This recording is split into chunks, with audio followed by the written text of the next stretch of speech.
year is 2350 BC. The funeral of a pharaoh named Unas. But this is not a day of mourning, it's a celebration.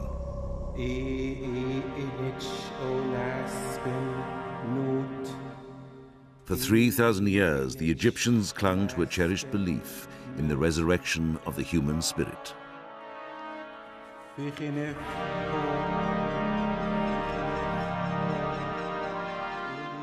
Today, the soul of the pharaoh is being reborn. But the journey into the afterlife is not without its obstacles.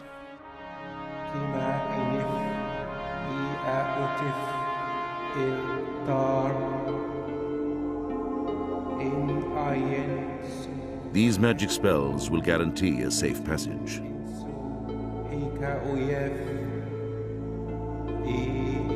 The pharaoh's quest for eternity would inspire the most colossal monuments ever built in antiquity.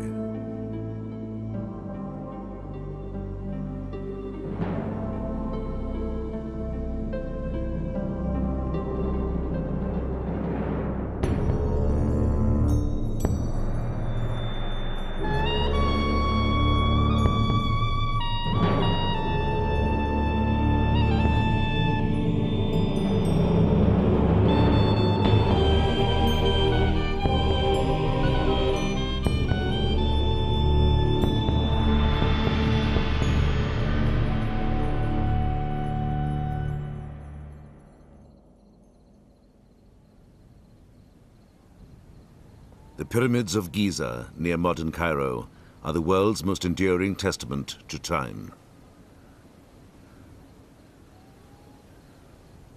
The oldest and the largest is the Great Pyramid. For over 4,000 years, it was the tallest man-made structure on Earth.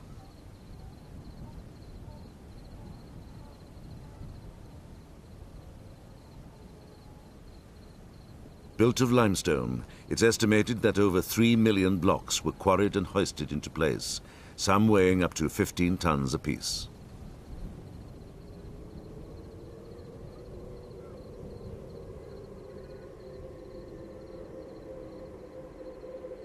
The sheer wonder and perfection of the pyramids led Western travelers to speculate on who really built them and why.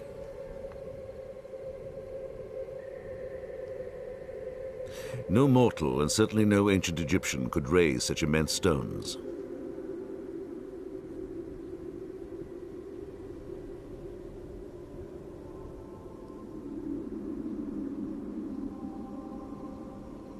Was it the Creator himself to conceal his divine plan for the universe? Or was it the fabled civilization of Atlantis to house their ancient wisdom? Perhaps visitors from outer space.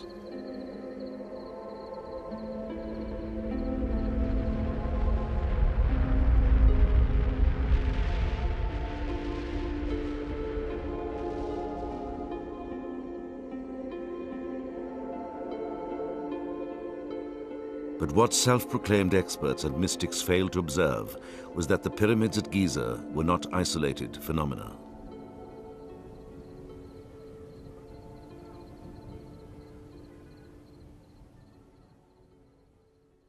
From Cairo to Aswan, 650 miles south along the Nile Valley, scores of pyramids dot the landscape. Most the final resting place of the pharaohs and their queens, and most inexorably linked to the search for immortality. In ancient Egypt, the concept of the pyramid had its origins at the dawn of time.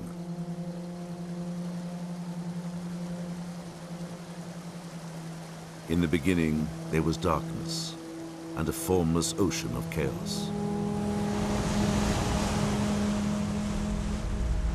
Out of it arose a mound. On this mound appeared the sun god Ra, the embodiment of all life and energy, all light and warmth.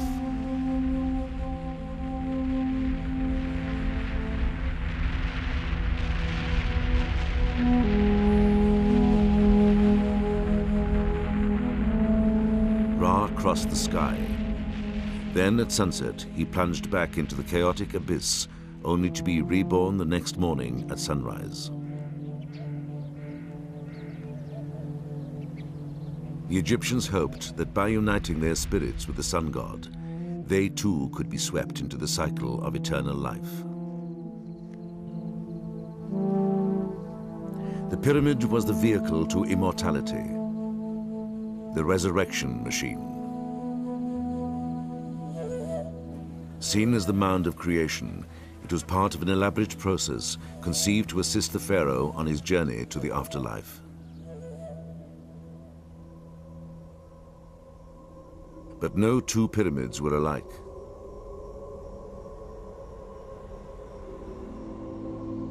Written on the walls of King Unis's tomb is a virtual guide to immortality.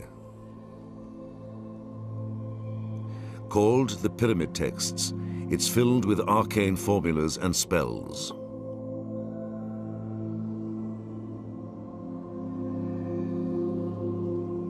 One to rid the pharaoh of all wrongdoings. A soul full of sin can't go to heaven.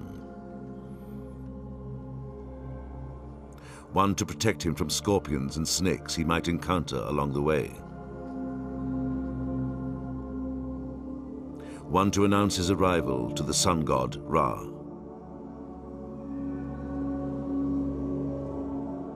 Unis's tomb presents an extraordinary vision of the afterlife. A self-contained resurrection machine, it was born out of the soil and psyche of the Egyptian people.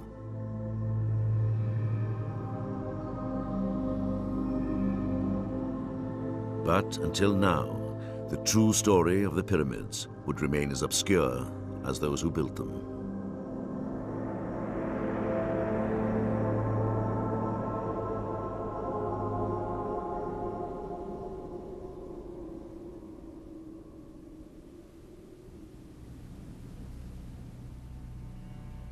Towering over an ancient cemetery at Saqqara, some 10 miles south of Cairo, is Egypt's first pyramid.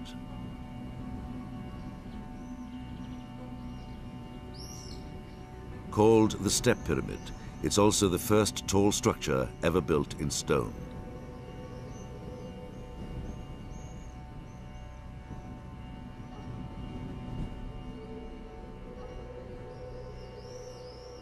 Dedicated to the resurrection of King Djoser in 2610 BC, the Step Pyramid was something new.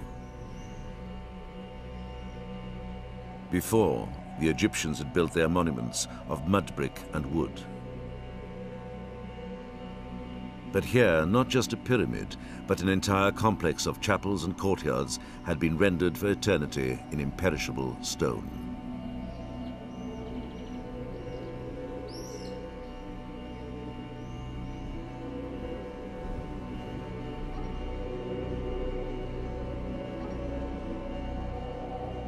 The mastermind behind Djoser's complex was the king's minister and architect, Imhotep. A scholar and self-made man, his achievement earned him the title of vizier, the highest official in the land. Later, the Egyptians would even worship him as a saint.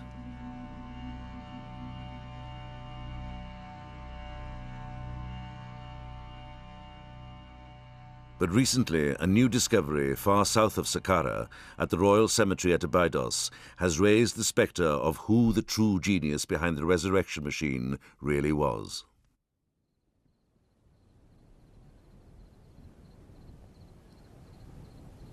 Here, 500 years before the arrival of the pyramid, the first kings of Egypt were buried under low rectangular mounds of sand and gravel.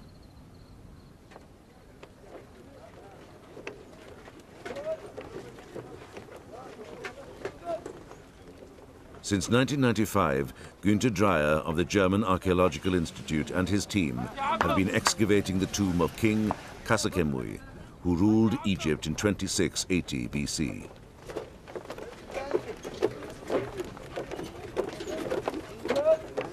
The largest royal tomb at Abydos, it was filled with underground chambers fit for a king. The tomb is built in sun-dried mud bricks. It has about 65 chambers, and its whole length is about 200 feet. The chambers were covered by means of wooden beams and matwork and above layers of mud brick. The large tomb pit was filled with sand, and above desert level there was a large mound, massive mound of sand and rubble.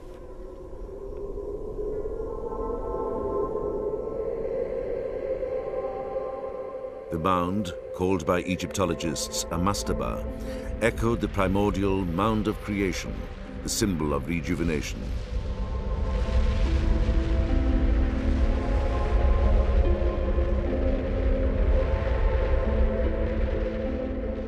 Half a mile away on the edge of the desert, Kasekemui also built a massive rectangular enclosure. Over 35 feet high and nearly 400 feet long, it's one of the oldest standing structures in the world made of brick. For decades, scientists thought it was a military fort. Locals thought it was the storehouse of Joseph, who predicted 7 fat years and 7 lean in the Bible. But they now know it was the Pharaoh's Palace of Eternity. For archaeologist David O'Connor of New York's Institute of Fine Art, it's also a marvel of ancient engineering. Although this huge enclosure was built almost 5,000 years ago, it was built on a very massive scale and very, very soundly, so an extraordinary amount of it has still survived to today. And as a result, we're really able to reconstruct what it originally would have looked like. For example, every external face had this series of recessed panels in it with a buttress and a recess and then another panel. These were plastered heavily with mud plaster and then painted white so that instead of simply great blank white walls rising about 30 or 40 feet high, you had walls across the faces of which there was a ever-changing pattern of light and shade throughout the day as the sun moved around the monument. The walls are a replica of those surrounding the king's actual palace and courtyard. The panels, an emblem of power.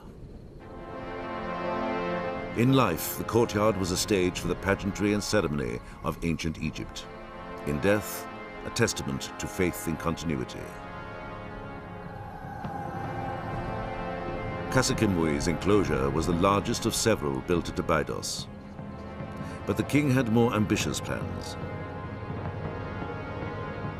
In search of the perfect resurrection machine, he would become the first great builder in Egyptian history.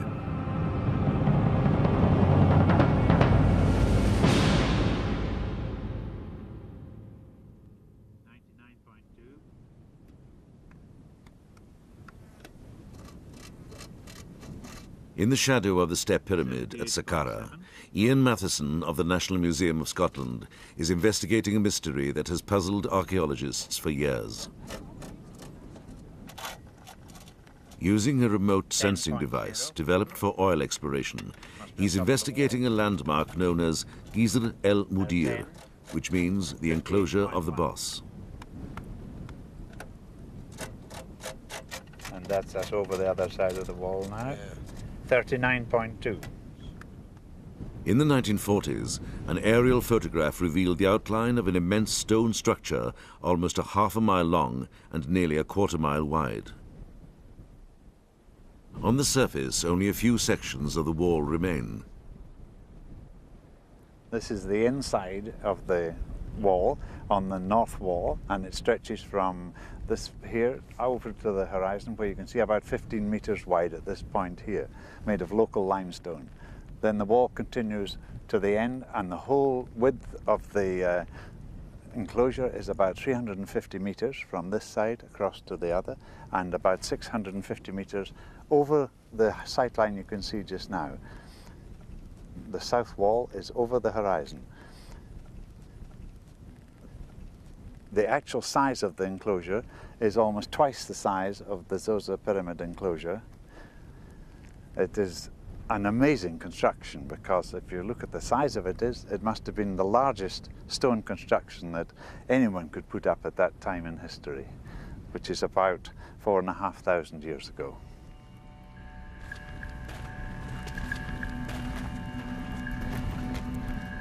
Pottery found at the site indicates the enclosure may predate King Djoser's by 25 years, making it the oldest monumental building ever erected entirely of stone.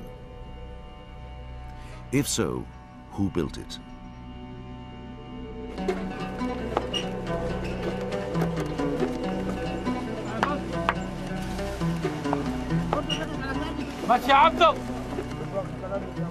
Only King Kasekemui had the skill to make a more permanent bid for immortality.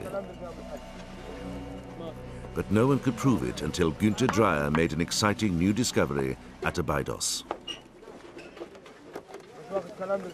During our excavation, we found lots of seal impressions with inscriptions. And astonishingly, among them were several ones with the name of King Djoser. And from this we may conclude that Djoser buried Kasekemui. It must have been his immediate successor. This is quite important for the understanding of the development of the royal tomb.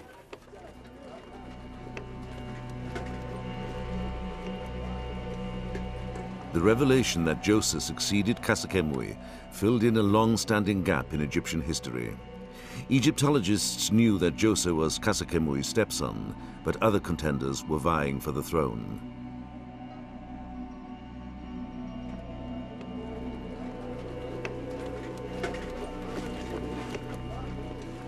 The seals not only confirmed the succession.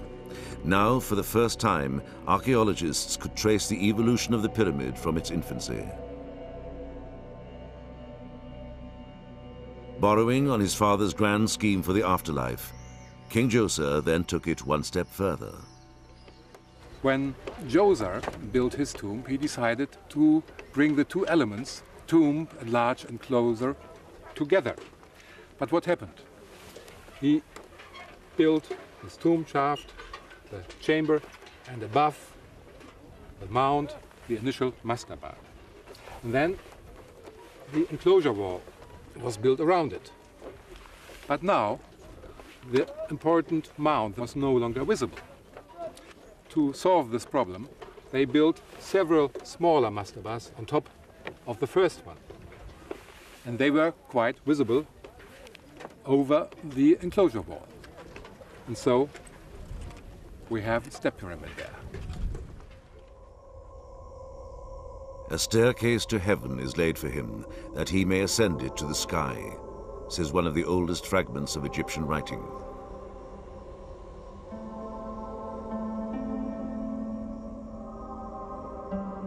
The journey from a simple dirt mound to the world's first pyramid sprang from a powerful vision of the hereafter, one that would inexorably alter the landscape of Egypt.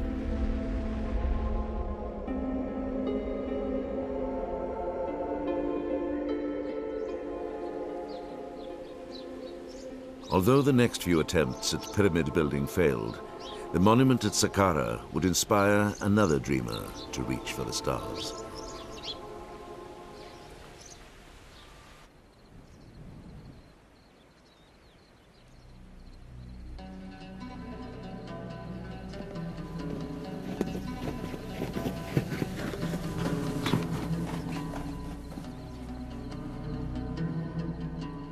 This odd-looking ruin near the village of Meidum, some 50 miles south of Cairo, marked the beginning of a new chapter in the evolution of pyramids.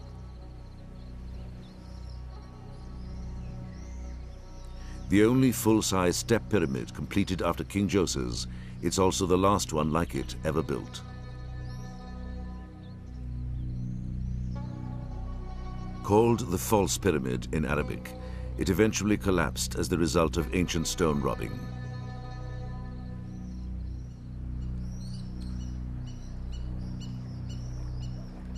But not before the remarkable man behind it had already decided to try something different. Snefru was revered as a benevolent and good-humored king. A true visionary, he would become Egypt's greatest pyramid builder. For him, Meidum was just the beginning. Moving north to Dashur, Snefru built 2 more monuments.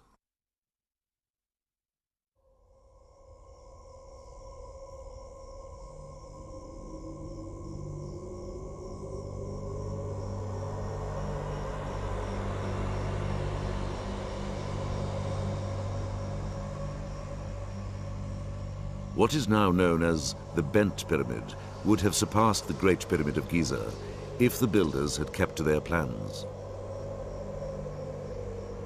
But halfway through construction, it began to crack.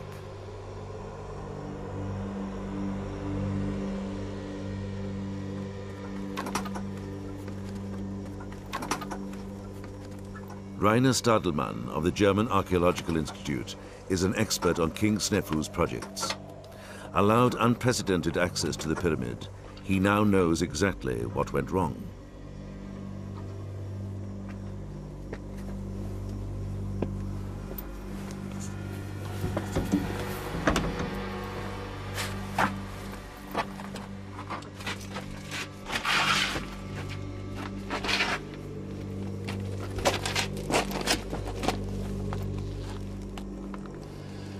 This is a major crack.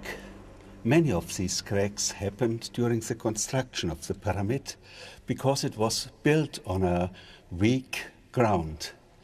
The king and his architects were very worried and unhappy about this. They even tried to reduce the angle of the pyramid, creating so the appearance of the bent pyramid. But finally, nothing could be done. The pyramid had to be abandoned.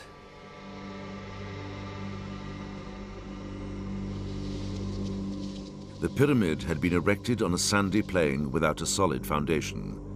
Eventually, it began to subside. To stabilize it, the builders changed the slope from 54 to 43 degrees, hoping to reduce its weight. But it was too late.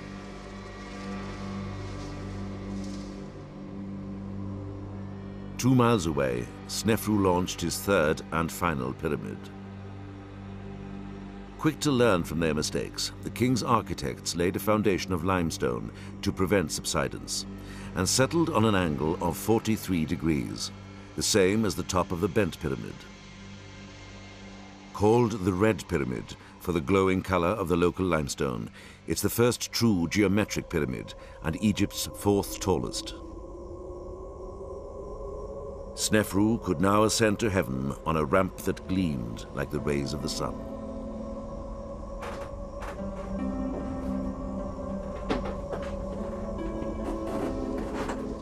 The pyramid is entered by a long descending passageway, 3 feet square. At the bottom are 3 interconnected chambers, each over 40 feet high and each with a distinctive corbelled ceiling. Designed to support the weight of the pyramid above, they resemble a step pyramid in reverse.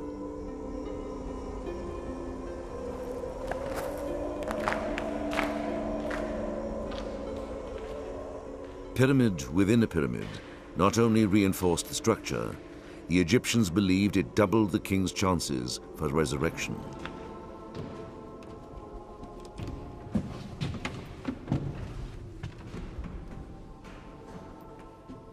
With this sequence of 3 large and high rooms, King Snefru finally had achieved a burial place, an eternal residence he could be happy and content with. These rooms are constructed of large limestone blocks. The roof in layers of limestone blocks, everyone protruding about 15 centimeters. With this ingenious construction, the mass of the pyramid resting on it could be supported. There are about more than 2 million tons of stone on these rooms. But there's no crack and no danger in it. The roof represents religiously also the sky resting over the wooden sarcophagus in which King Snefru rested for eternity.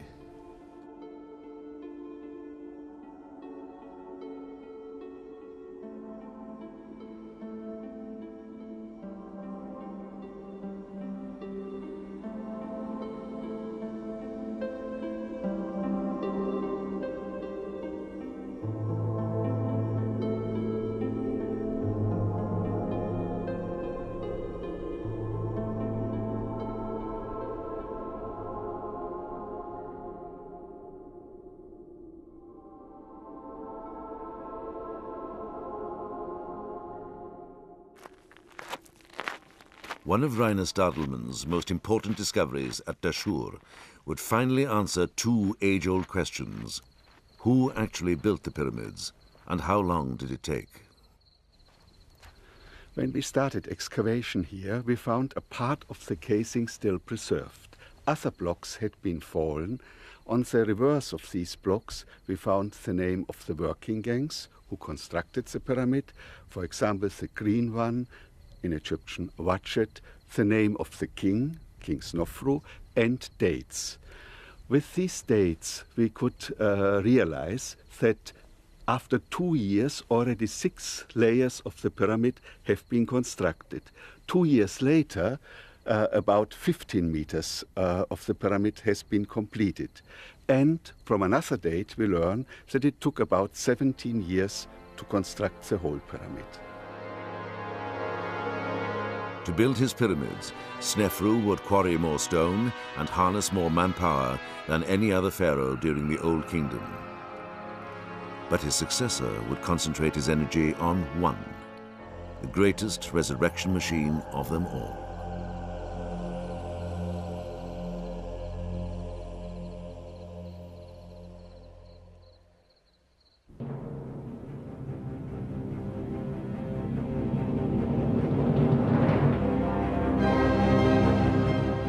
Rising from the Giza Plateau is the ultimate expression of the quest for eternity. Built for Snefru's successors, Khufu, Khafra, and Menkaura, they are virtually man-made mountains. The superhuman scale of the Great Pyramid alone earned Khufu the reputation of a cruel tyrant. It contained enough stone to build a wall 3 feet high around the whole of France, according to Napoleon, who marveled at it in 1798.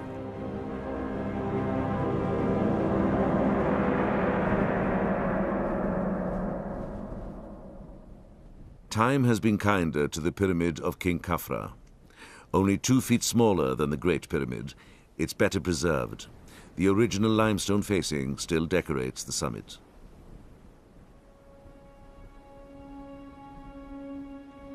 It also retains the remnants of several structures that were an integral part of the resurrection machine.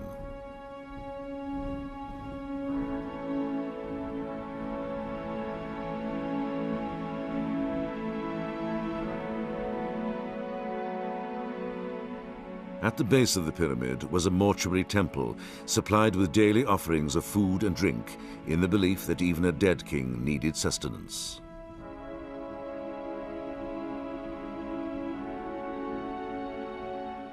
From there, a covered causeway almost 1/3 of a mile long led to a valley temple, a monumental portal linking the desert plateau to the life-giving and purifying waters of the Nile.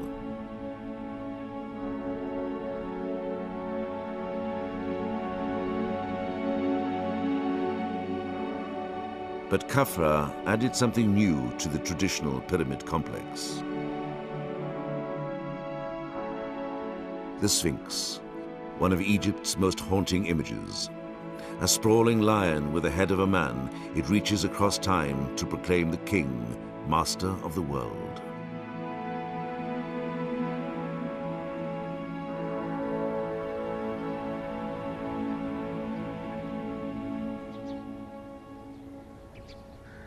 On a journey to Egypt in 450 BC, the Greek historian Herodotus was told the pyramids were built by slaves.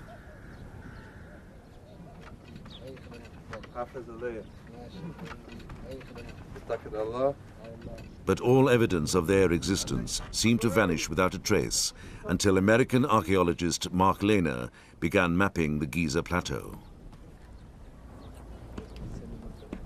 Since then, he's uncovered proof that far from a labor camp, Giza was once a thriving community of workers the size of a small city, dedicated to serving the kings.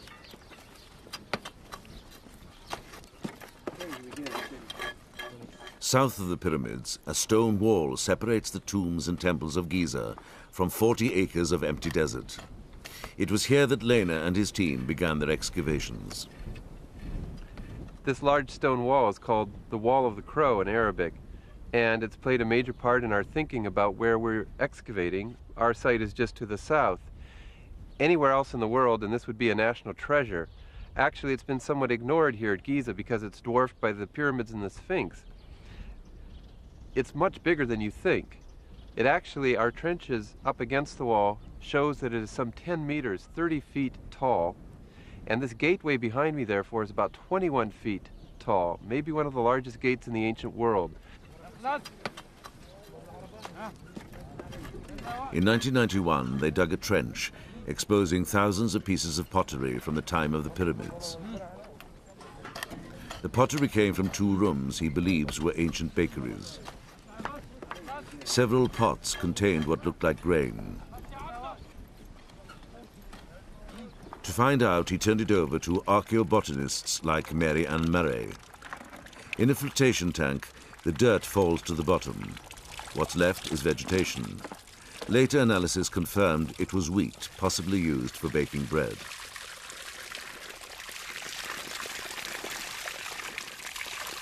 The bakeries were attached to the back of a much larger mud brick building enclosed by a 5-foot thick wall. Inside were curious low benches and troughs, beautifully paved with desert clay. Lena and his team were baffled until they took a closer look at the dirt on the floor. Scraping that back, sometimes with Swiss Army knives, we found these fibrous deposits, very fragile, that turned out to be the gills, fins, cranial parts, vertebrae of fish.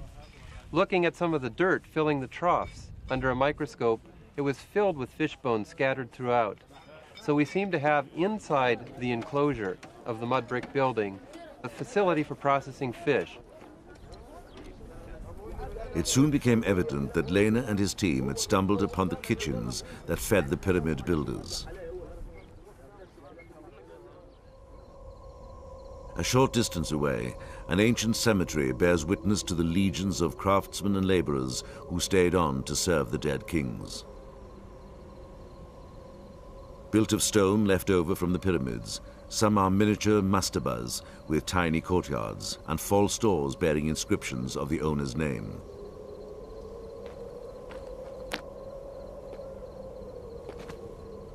Others are simple graves topped with domes, a crude reflection of a pyramid. But all are resurrection machines. Zahi Hawass, director of the Giza pyramids, has been excavating the ancient cemetery of the workmen.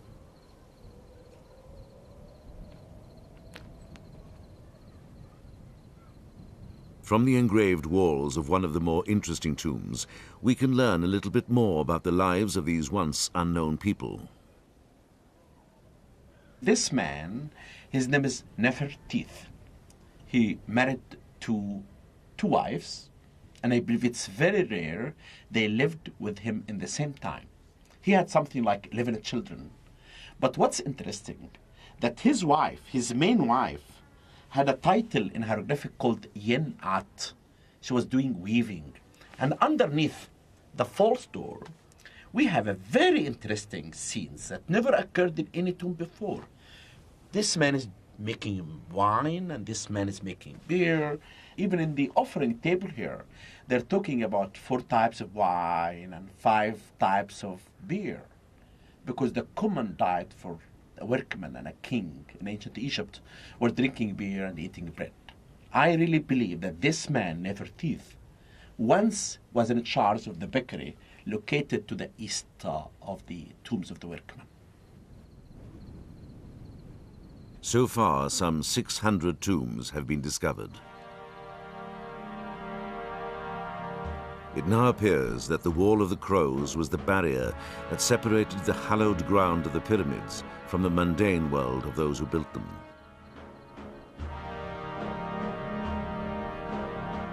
It's estimated 20,000 Egyptians were drafted to erect just one pyramid at Giza. In the years to come, nothing quite like them would ever be seen again.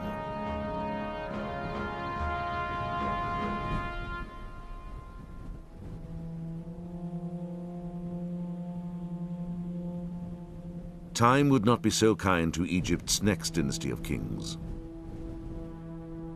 These ruined tombs are called the Forgotten Pyramids. Located not far from south of Giza at a site called Abu Sir, they are smaller than their colossal predecessors and in poor condition. They are limestone casings stripped in Roman times. In 1893, local farmers digging among some pyramids stumbled upon over 300 fragments of papyrus. Because they were difficult to read, the fragments were dispersed and forgotten. Then, in 1976, one caught the attention of archaeologist Miroslav Werner, director of the Czech mission exploring Abu Sir.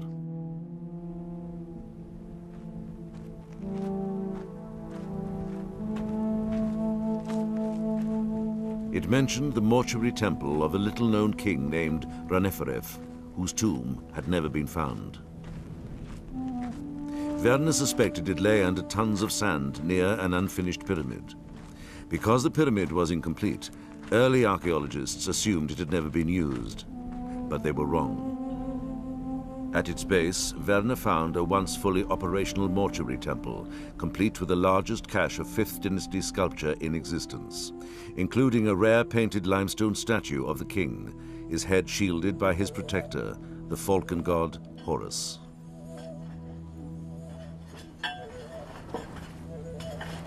The pyramid complex was excavated in several previous seasons, and we are at present digging in the core of the pyramid, where we succeeded in discovering the entrance to the funerary apartment of Raneferef.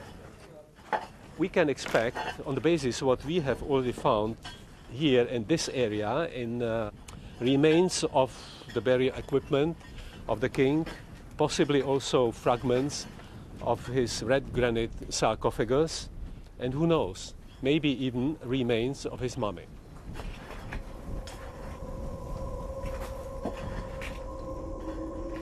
If Raneferef's mummy is found, this once forgotten king will reign as the only Old Kingdom pharaoh to survive intact in his tomb.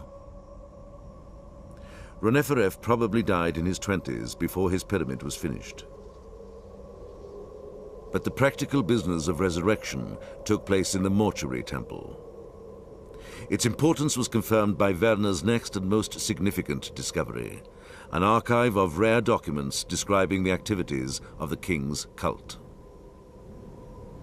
From the papyri found in this place, we have learned that the mortuary temple of Raneferef was a thriving religious center for at least 200 years after the king's death.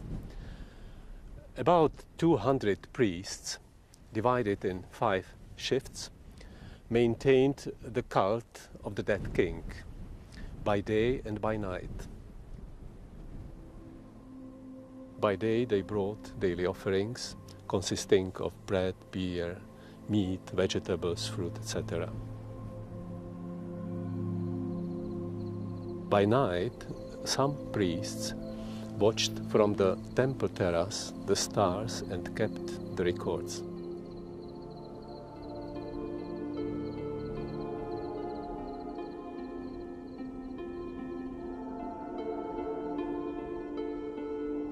The records from Abu Sir reveal a bureaucracy obsessed with detail. Meticulous inventories were kept of furnishings and cult objects, along with stockpiles and deliveries of food, and revenues collected from the king's estates. Duty rosters of priests charged with performing the daily rituals. Assignments included reviving the king's spirit, clothing his statue, and laying out sumptuous meals on the altars. What the king didn't eat, the priests did. According to one document, 130 bulls were slaughtered during one 10-day festival, all to honor a short-lived king. Raneferef's cult flourished for 200 years before it was finally abandoned and his tomb forgotten.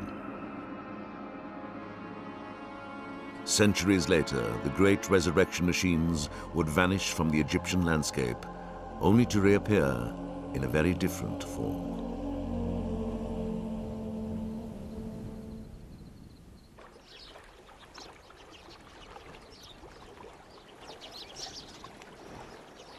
In 1500 BC, the pharaoh Thutmose I instructed his architect named Eneni to build him a tomb. On the west bank of the Nile, opposite Thebes, Egypt's most important religious center, he found the perfect spot, an isolated canyon dominated by a huge pyramid-shaped mountain called the Qurn.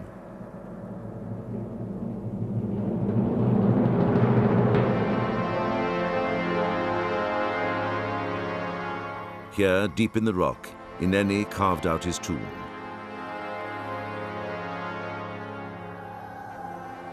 Certain the body of his pharaoh would be secure, he left a touching inscription on the walls of his own tomb a few miles away. It reads, "I built the tomb of my majesty, no one seeing, no one hearing."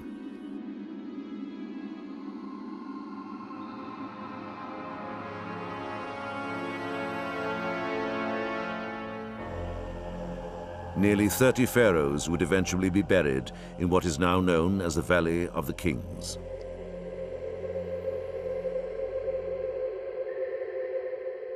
Immortality was assured by a stunning array of texts decorating the walls. While the Egyptians went underground, the pyramid would make a dramatic reappearance in another ancient but little-known kingdom.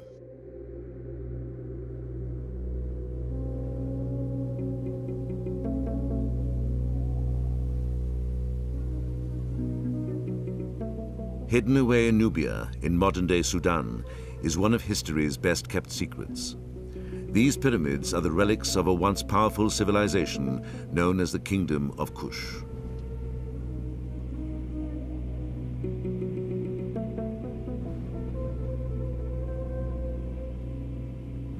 The story of why they were built begins around 1400 BC. For centuries, Egypt had coveted the wealth of Nubia. The Kushites controlled vast resources of gold and other minerals. They also dominated the principal trade routes to the heart of Africa.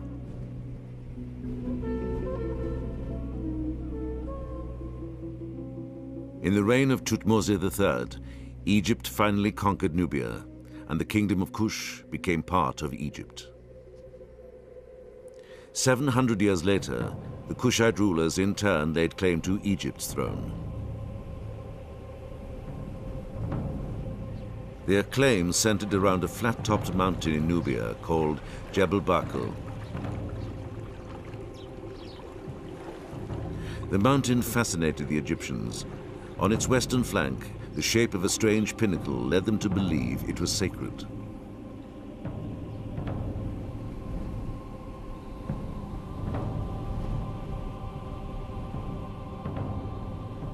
American archaeologist Tim Kendall of the Museum of Fine Arts in Boston, Massachusetts, has spent years unraveling the secrets of Jebel Barkal. When the Egyptians came here, they saw in this strange rock formation the image of a very familiar symbol to them, a rearing cobra, which was called a uraeus, the symbol of kingship, which the kings wore on their crown. The cobra form seems to be wearing the white crown of the south, which symbolized kingship over the south. The symbolism of the cobra and the white crown marked the presence at Jebel Barkal of Amun-Ra, Egypt's most important god, whose main home was in the temple of Karnak at Thebes. A form of Amun-Ra with a ram's head was believed to live inside the rock. His presence conferred kingship over all the Nile Valley, including Nubia.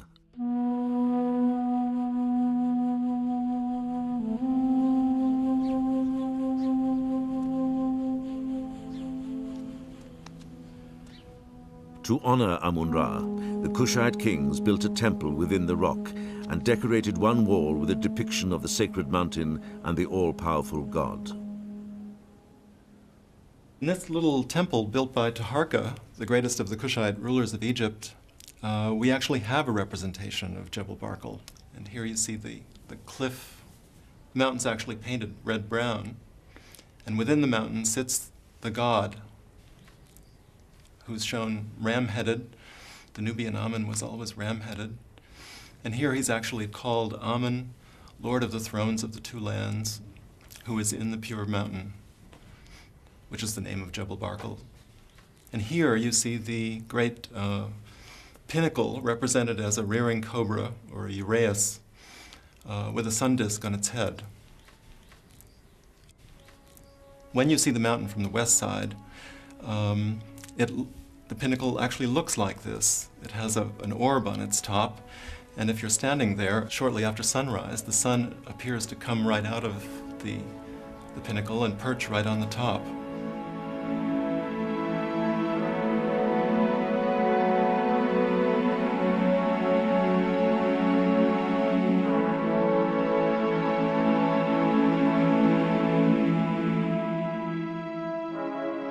By 750 BC, Kushite rulers were considered legitimate pharaohs.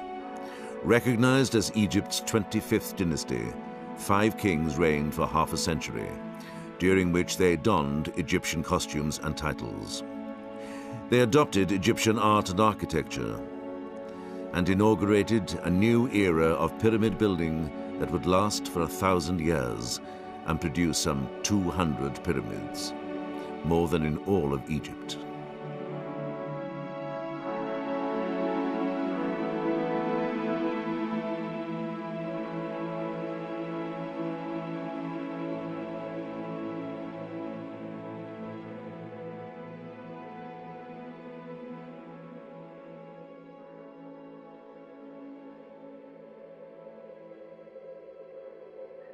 But Kushite pyramids had a style all their own. They are visibly smaller and steeper in angle than Egyptian pyramids, and their tops are flat.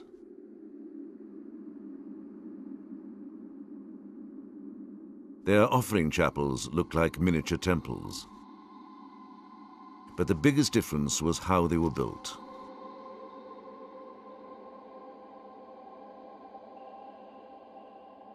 Egyptian kings constructed their own and were often buried inside them.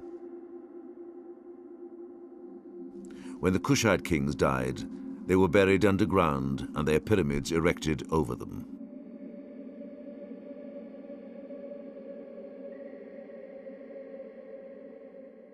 One of the most important pyramid fields is at Meroe.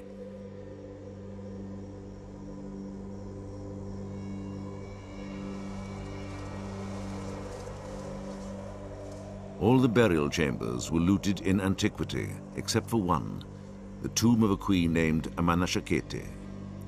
Here, in the last century, an Italian adventurer, Giuseppe Ferlini, discovered a fabulous cache of gold jewelry. The find triggered a wave of treasure hunting, during which the pyramids were systematically vandalized and some almost totally destroyed.